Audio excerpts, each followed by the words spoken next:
কি করতে যাচ্ছিলে বাবা? আমাদের চুমকি বড় হয়ে গেছে, আর তুমিও। এটাই ওর দরকার, ও এরই যোগ্য। এই, তোর লজ্জা করে না বড় দিদির সঙ্গে এভাবে কথা বলতে? বল। না করে না।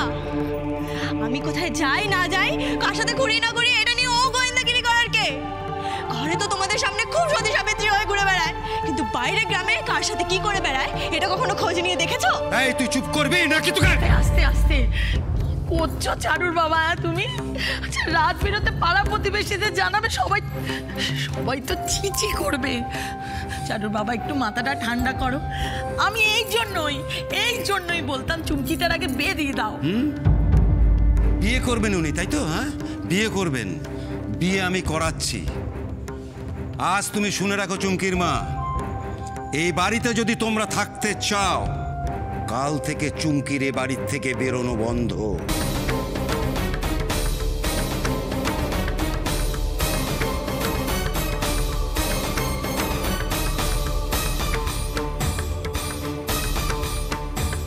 আর জানোই তো ভানু ঘোষ এক কথার মানুষ।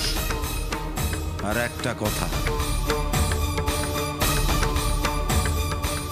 রাধা মাধবের দিব্যি নিয়ে বলছি, এ বাড়িতে বিয়ে হলে এ বাড়িতে সবার আগে বড় মেয়ে চারুরই বিয়ে হবে।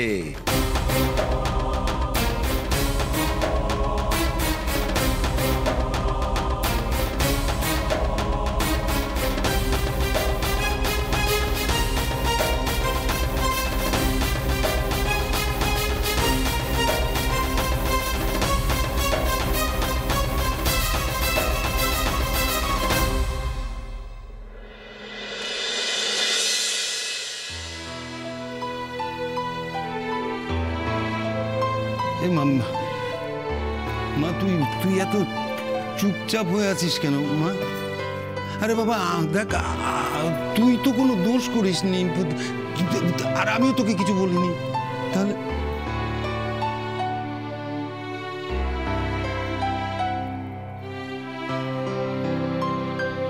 হ্যাঁ রে, বাবার সাথে কথা বলবি না?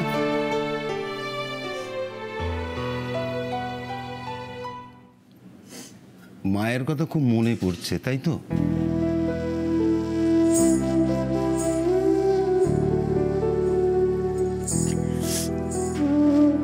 মা থাকলে খুব ভালো হতো, জানো তো।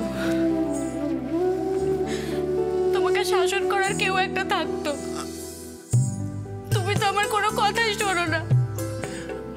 আমি তোর কোনো কথা শুনি না মা। আমি কি করেছি তুই সেটা বল। কি করেছি? তুমি জানো না? না, তুমি কি করেছো তুমি জানো না? এই যে আমি তোমাকে এতবার ধরে বলি, বাবা তুমি রাগারাগি করো না, এত চিৎকার করো না। শোনো তুমি আমার কথা। এই রাগারাগি করতে গিয়ে তোমার যদি কিছু হয়ে যেত, কি করতাম আমি? মারে, তোকে একজন সুপাত্রের হাতে তুলে না দেওয়া পর্যন্ত না তোর এই বাবার কিচ্ছু হবে না। তোর বাবা মরেও শান্তি পাবে না। তুমি আবার অমন কথা বলছো তো? বেশ, তুমি আর একবার আমাকে ছেড়ে যাওয়ার কথা মুখে এনে দেখো। আমিও বলে দিচ্ছি, আমি সেদিন বাড়ি ছেড়ে চলে যাব। মা তো রাগ করে না মা। শোন এদিকে শোন। পৃথিবীতে একবার যখন এসছি, ছেড়ে যেতে তো হবেই।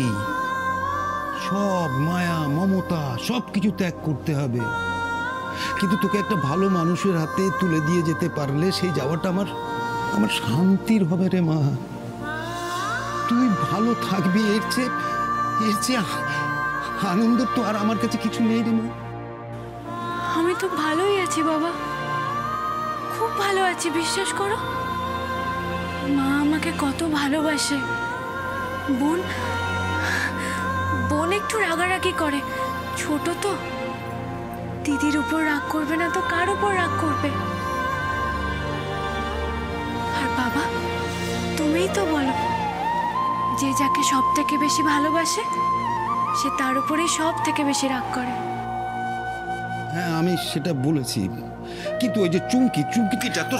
বাবা, চুমকি আমাকে খুব ভালোবাসে।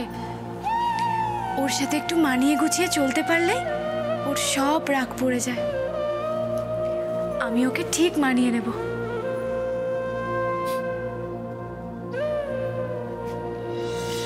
তোর মতো মন যেন সকলের হয় রে মা।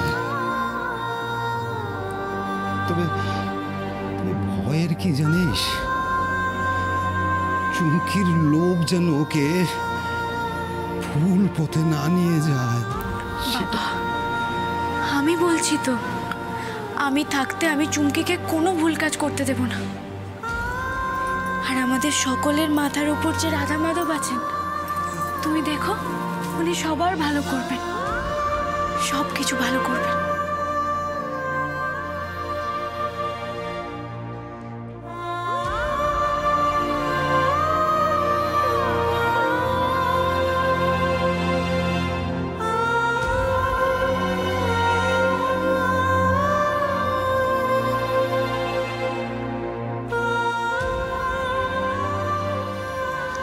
আমি মাকে কথা দিয়েছি ঠাকুর,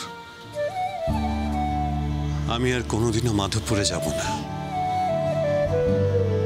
আর মাধবপুরে না গেলে ওনার খবরও রাখতে পারবো না।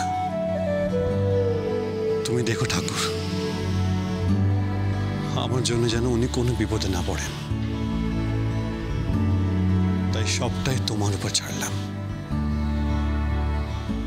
তুমি দেখো ঠাকুর।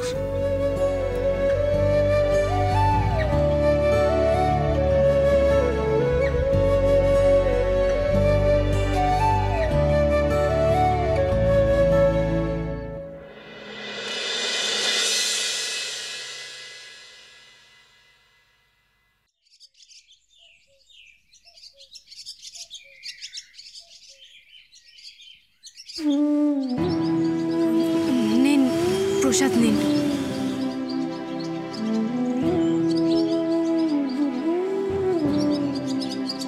আমার দিকে কেমন ড্যাব ড্যাব করে তাকিয়ে আছেন। যে মানুষটার বিরুদ্ধে অভিযোগ করলেন সেই মানুষটা চোখেই দেখতে পায় না।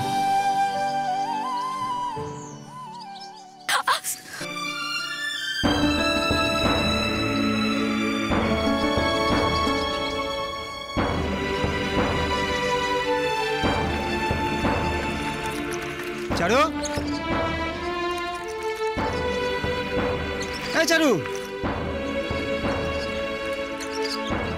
চারু, হ্যাঁ, কি রে ডাকছি না তোকে? ও রতনদা, ডাকছিলে আমি একদম শুনতে পাইনি গো।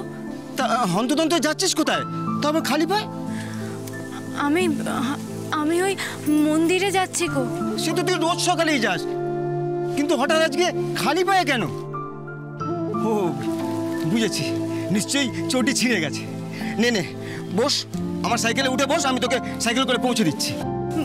না গো না, আমার চটি ছিঁড়ে যায়নি। আমি যে মানত করেছি তাই তো খালি পায়ে মন্দিরে যাচ্ছি। মানত করেছিস? কেন রে? ওই চুমকির জন্য নাকি? না, অন্য একজনের জন্য। অন্য একজন? কে সে? কিরে বলবি না আমায়? মানতের কথা যে কাউকে বলতে নেই রতনদা, তাহলে যে মানত পূরণ হয় না। আচ্ছা আচ্ছা, বলতে হবে না, বলতে হবে না তোকে। তবু তুই যে তোর চুমকি আর তোর মায়ের কথা ছেড়ে অন্য কারোর কথা ভেবেছিস, এটাই অনেক। রাত দিন তো তোর মুখে একই কথা, ওরা কি খাবে, ওরা কি পড়বে, কি করলে ওরা ভালো থাকবে। আর ওরা? রতনদা শোনো না, আমি এখন যাই, নইলে আমার অনেক দেরি হয়ে যাবে। আচ্ছা আচ্ছা, যা যা। তবে এই গরমে রোদে এভাবে ঘুরিস না রে। এরপরে তো গিয়ে আবার হেসেল খেলতে হবে তোকে। সংসারে এত কাজ করবি। কাজ করতে তো আমার ভালো লাগে রতনদা, কোনো কষ্ট হয় না। আমার তো একটাই কষ্ট, সূর্য ঠাকুরকে কত করে বলি আমায় তুমি পুড়িয়ে ঝামা করে দাও, আমার এই দুধে আলতা রং তুমি নিয়ে নাও। সূর্য ঠাকুর আমার কোনো কথা শোনে না। বোকা মেয়ে কোথাকার। রং নিয়ে নাও বললে কি আর রং নিয়ে নেওয়া যায় রে? রাধা মাধব তোকে যা দিয়েছেন অনেক ভেবেচিন্তে দিয়েছেন। তুই চাইলেও এ রং মুছতে পারবি না। আর সবচেয়ে বড় কথা, তোর মনটা এত সুন্দর যে ওই গায়ের রঙে কিছু যায় আসে না রে। অমন করে বলো না গো রতনদা। আমার এই রং থাকলে আমার বোনের যে ক্ষতি হচ্ছে, আমি তো সেটা চাই না। তার চেয়ে ভালো আমার এই রং নষ্ট হয়ে যাক।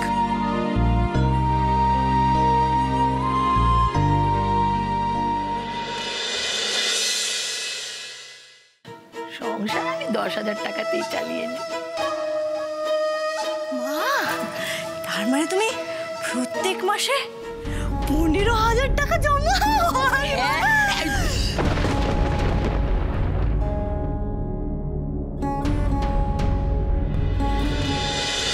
সাজিরে বাতি